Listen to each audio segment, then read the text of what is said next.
નિલેશ એરવાડિયા ભલે જેતપરમાં ઉપવાસમાં છાવણીમાંથી અલગ થયા, પણ તેમણે પાણા કર્યા બાદ હવે કંપનીઓને ચીમકી આપી છે. તેમણે સત્તા પક્ષને પણ ચીમકી આપી છે કે જલ્દી જ જો આ થાંભલા અંગે કોઈ નિર્ણય કરવામાં નહીં આવ્યો તો પછી થાંભલા ઉખેડવામાં આવશે અને એના પછી જે પણ દ્રશ્યો, ઘટનાઓ કે દુર્ઘટનાઓ થશે એના માટે જવાબદાર કંપનીઓ અને સરકાર રહેશે. નમસ્કાર, હું છું ચિંતામણી પુત્ર અનિલ પટેલ. સ્વાગત છે આપનું અમારા કાર્યક્રમમાં. આવો સાંભળીએ નિલેશ એરવાડિયાએ સરકારને, કંપનીને અને ભાજપના નેતાઓને શું ચીમકી આપી છે. જય જવાન, જય કિસાન. મારા ગુજરાતના વહાલા ખેડૂતો જે સંગઠિત થયા છો, ઝુંબેશ લડાવી રહ્યા છીએ અને એકબીજાને સાથ સહકાર આપી રહ્યા છીએ, તે બદલ તમામ ખેડૂત મિત્રોનો ખૂબ ખૂબ આભાર, ધન્યવાદ. મિત્રો, આજે ગુજરાતમાં સત્તા ઉપર બેઠેલી ભારતીય જનતા પાર્ટી ક્યાંક ને ક્યાંક એના મળતિયાઓને પાસેથી ચૂંટણી ફંડ અને પૈસાઓ લઈ અને નવા ડિંડક રોજ કરી રહી છે. અત્યારે જે ગુજરાત સરકારમાં બેઠેલી ભાજપ સરકાર, ભાજપે નવો પરિપત્ર રિલીઝ કર્યો છે. તો મારો સંદેશો એ છે આખા ગુજરાતમાં તમામ વીજ પોલ ઊભી કરતી કંપનીઓને કે તમે અત્યારે ભાજપ સરકારે જે પરિપત્ર જાહેર કર્યો છે એ પરિપત્રથી કોઈ પણ ગુજરાતમાં કામ ચાલુ કરશો નહીં જ્યાં સુધી અમારી ખેડૂતોની જે માગણીઓ છે એ સંપૂર્ણ ન થાય, અમારી માગણીઓ પૂર્ણ ના થાય અને અમે જ્યાં સુધી કહીએ નહીં.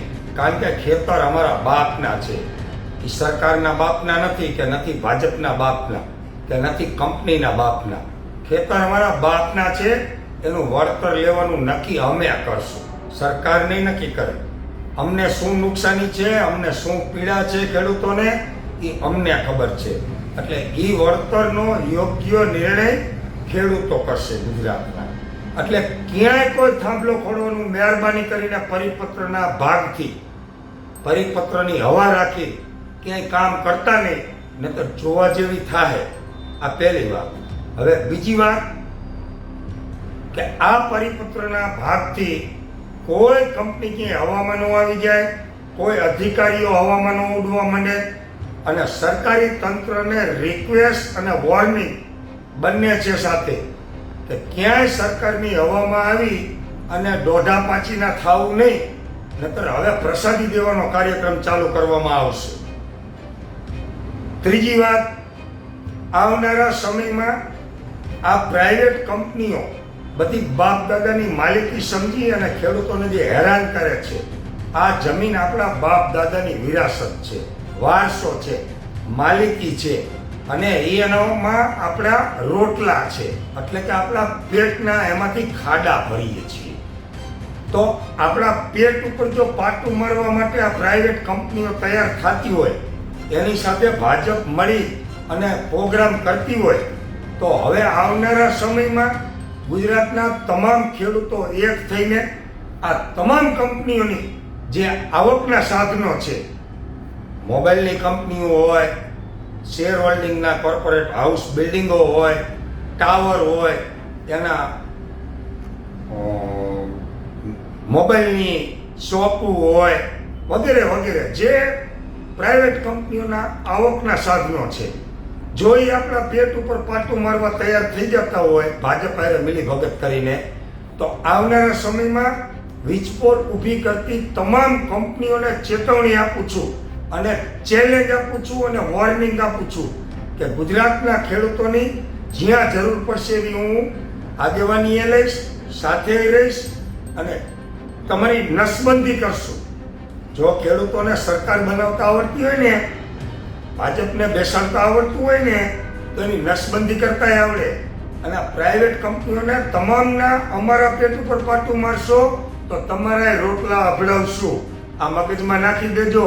અમે શાંતિથી ગાંધી ચિંધ્યા રસ્તે આંદોલન કરીએ છીએ, તો અમને છંછેડતા નહીં. અમે અમારો હક અને અધિકાર માંગીએ છીએ. જ્યાં સુધી અમારો અધિકાર નહીં મળે ત્યાં સુધી આ ગુજરાતના ખેડૂતોની લડત ચાલુ રહેશે અને ચાલુ રહેશે. રાજસ્થાનમાં તમારે 4 ગણું વળતર આપવું હોય અને ગુજરાતમાં 2 ગણું વળતર આપવું હોય તો અમે કોઈ બબૂચકરો નથી, તમારા દોરી સંચાર નથી, તમારું કીધું કરવાવાળા નથી, તમે કોઈ એમ કામ કરીને ડુગડુગિયા નથી ચાવીવાળા. એ ડુગડુગિયા બધા તમારી મેં ગાંધીનગરમાં છે. અમે તો અસલ ખેડૂતના દીકરા છીએ. જ્યાં જરૂર પડશે ને ત્યાં તન મન ને ધનથી ખેડૂતના દીકરા તરીકે ખેડૂતો સાથે સમર્પિત છીએ. જય જવાન, જય કિસાન.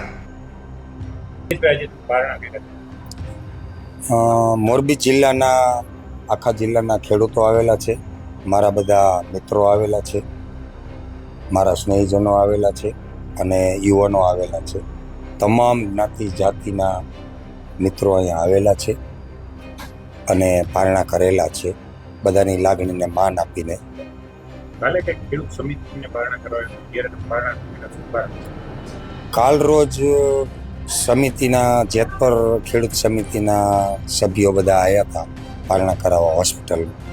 પરંતુ મારી ક્યાંક ને ક્યાંક લાગણી દુભાણી હતી કે સ્ટેજ ઉપરથી એક મિત્રએ વિવાદાસ્પદ નિવેદન આપેલું હતું અને લાગણી દુભાય એવા શબ્દ પ્રયોગ કર્યો હતો. એટલે થોડું દિલમાં લાગી આવ્યું કે 1 મહિનાથી જે જગ્યાએ આપણે તપ કર્યું છે, મહેનત કરી છે, ખેડૂતો માટે લડત કરી છે અને ત્યાંથી કાંઈ દુઃખ થાય એવા શબ્દોનું વર્ણન થાય તો સ્વાભાવિકપણે દિલ ઉપર લાગી આવે. તો મને થોડું, હું લાગણીશીલ માણસ છું અને આશાવાદી છું, તો મને થોડું વધારે લાગી આવ્યું હતું. એટલે મેં પારણા કરવાની કાલે ના પાડી હતી.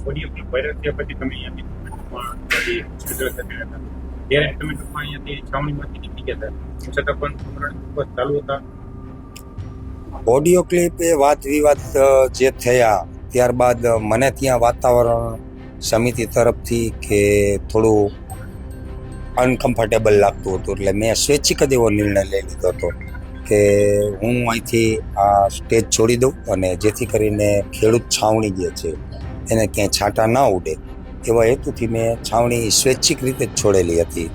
અને ત્યારબાદ હું હોસ્પિટલમાં ઇન્ડોરથી હતો, આઈસીયુમાં, ત્યાંથી મને જનરલ રૂમમાં લેવામાં આવ્યો.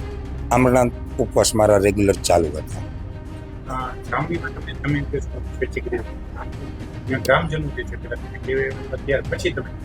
એ મારી સાથે ચર્ચા કરવા આવ્યા હતા કે નિલેશભાઈ આવું મીડિયાના માધ્યમથી મેસેજ મળ્યા છે તો તમારું શું કહેવાનું થાય છે. એટલે આર્ગ્યુમેન્ટ કરી હતી, એકબીજા ચર્ચા કરી હતી. પરંતુ હું પહેલેથી જ કન્વિન્સ હતો કે મારા હિસાબે, હું પહેલેથી મારું એ જીવન છે કે મારા હિસાબે સામેની વ્યક્તિને તકલીફ આપતો નથી. તો આ તો ખેડૂતોનો પ્રશ્ન હતો. હજારો નહીં, લાખો નહીં, પણ કરોડો ખેડૂતોની આશા લઈને અને એની હું આગેવાની લઈને જ્યારે નીકળ્યો હોય તો મારે મેચ્યોર રહેવું પડે કે ભાઈ મારા હિસાબે જો ક્યાંય તકલીફ થતી હોય તો મારે ખસી જવામાં હિતાવહ છે. ખેડૂત સમિતિ દ્વારા પાર્ટ 2 જે છે આપણા પૂરું કરી પાર્ટ 3 ની શરૂઆત કરી છે. આ બાબતે સારી બાબત કહેવાય.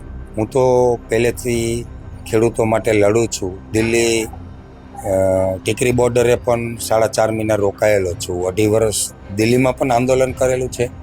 અહીંયા જેતપર છાવણી હતી એમાં પહેલા દિવસથી જોડાયેલો છું અને તન મનને ધનથી જોડાયેલો છું, સ્વૈચ્છિક. કે જેતપરમાં મારું કશું જ નથી છતાંય હું જેતપરમાં દિલથી જોડાયેલો હતો અને એક રામની ખિસકોલી બનીને જે એક આંદોલનમાં ભૂમિકા ભજવવી પડે એવી મેં વફાદારીથી નિષ્ઠાપૂર્ણ ભૂમિકા ભજવી છે. એ ગુજરાતના તમામ ખેડૂતો જાણે છે અને આવનારા પાર્ટ 3માં જે ખેડૂતો આયોજન કરી રહ્યા છે આખા ગુજરાતનું, બહુ સારી બાબત કહેવાય. આજે ગુજરાતની અંદર ખેડૂત જાગૃત થઈ ગયો છે, એક થયો છે, એકજૂથ થયો છે, સંગઠિત થયો છે અને આવનારા સમયમાં હજી જે માગણીઓ ઊભી છે એના માટે નવું સંગઠન બનવું જરૂરી છે. 18 વર્ણ, તમામ જ્ઞાતિ, જાતિ, ધર્મ, સંપ્રદાયનું એક મજબૂત સંગઠન બનવું જોઈએ, બિન રાજકીય. અને એમાં લીડરો એવા હોવા જોઈએ કે નીડર હોવા જોઈએ મારા જેવા, જે જાંબાજ હોય, કોઈના બાપથી ડરે નહીં, સરકાર સામે, સલ્તનત સામે આંખ ઊંચી કરીને અવાજ કરી શકે. જોખેલું બોલવાવાળાથી આંદોલન થતા નથી. એટલે ક્યાંક ને ક્યાંક ઘણી બધી શંકાઓ થતી હોય છે, પણ જ્યારે લીડર તમારો નીડર હોય છે ત્યારે એને સાંભળવા માટે કે એના પ્રેઝન્ટેશનની રજૂઆતો લેવા માટે લોકો આવતા હોય છે અને લોકોનો જૂથ એક વિશ્વાસથી સમૂહ બનતો હોય છે. તો ક્યાંક ને ક્યાંક ત્રીજા ચરણ પાર્ટ 3 થવા જઈ રહ્યું છે. તો વેલ એન્ડ ગુડ કહેવાય. મારી જ્યાં પણ જરૂરિયાત લાગશે કમિટીને, હું કમિટીમાં રહેવાનો પણ આગ્રહ રાખીશ જો મને સ્થાન મળશે તો. અને જો સ્થાન નહીં મળે અને કમિટી પોતે કાંઈ નિર્ણય કરશે અને કમિટી પાર્ટ 3 ચાલુ કરશે તો એમાં પણ હું મારી ભૂમિકા નિષ્ઠાપૂર્વક ભજવીશ. આમાં તમે લીડર હોય, આમાં કોઈ લીડર નહોતા એવું લાગે છે? મારી દ્રષ્ટિએ પહેલા દિવસથી જ ક્યાંક ને ક્યાંક જોખીને બોલવું, સરકારનો વિરોધ નહીં કરવો, નેતાઓનો વિરોધ નહીં કરવો, આ બધા સૂચનો ક્યાંક ને ક્યાંક એવું દર્શાવે છે કે કોઈના ડાયરેક્શન નીચે અથવા તો કોઈનું કીધું કરીને અથવા તો કોઈને બદનામ ન કરવા એવા હેતુથી જ ખાલી આપણે આંદોલન કરવું અને આપણી માગણીઓ ખાલી લઈને મૌન થઈને માર્મિક ભાષામાં બોલવું. તો આંદોલનની વ્યાખ્યા જ એ હોય છે કે આંદોલન અસરકારક થાય એને આંદોલન કહેવાય. હું તો ચંદ્રશેખર આઝાદનો, વીર ભગતસિંહનો દીવાનો છું, એટલે મને એ બધું મીઠું રાજનીતિની ભાષા બોલતા ન આવડે. કોના ડાયરેક્શન નીચે થતું એવું લાગે? એ થતું હોય જેના ડાયરેક્શન નીચે, તમે કેટલા જે લોકોએ આંદોલન તોડવાના પ્રયાસો કર્યા છે, જે લોકોએ મને અહીંયાથી ઉઠાવવાના પ્રયત્નો કર્યા છે, ઉઠાડવા માટેના કારસાઓ રચ્યા છે. આપ સૌ મીડિયા મિત્રો પણ જાણો છો કે નિલેશ એરવાડિયા કેમ કરીને આ સ્ટેજ છોડે, નિલેશ એરવાડિયા કેમ કરીને વેચાય, કેમ કરીને દાગી બને, એની લોકો 10 દિવસથી રાહ જોતા હતા. અને મને પણ ખબર હતી અને ગુજરાતના ખેડૂતોને પણ ખબર હતી કે નિલેશ એરવાડિયા સ્ટેજ ઉપરથી ઉતરી જશે એટલે 48 કલાક આ સ્ટેજની વેલિડિટી નથી. અને એ જ બન્યું છે કે મારા ઉતરવા પછી 48 કલાકમાં પારણા થયા છે. તો ક્યાંક ને ક્યાંક કોકના ડાયરેક્શન હશે. તો સમય થશે ત્યારે બધું આવશે, સમય થશે ત્યારે બધું વાતતું ગાતું આવશે. નિલેશ એરવાડિયાની વાત સાંભળીને આપણે શું લાગે છે જરૂરથી અમારા કોમેન્ટ બોક્સમાં કોમેન્ટ કરજો. એ સિવાય અમારી યુટ્યુબ ચેનલ લાઈક કરો, સબસ્ક્રાઇબ કરો, બેલ આઇકન દબાવો. સાથે અમારા નવા ઇન્સ્ટા પેજ અને ફેસબુક પેજને પણ તમે લાઈક કરો, શેર કરો અને ફોલો કરો. અત્યારે માટે બસ આટલું જ. નમસ્કાર.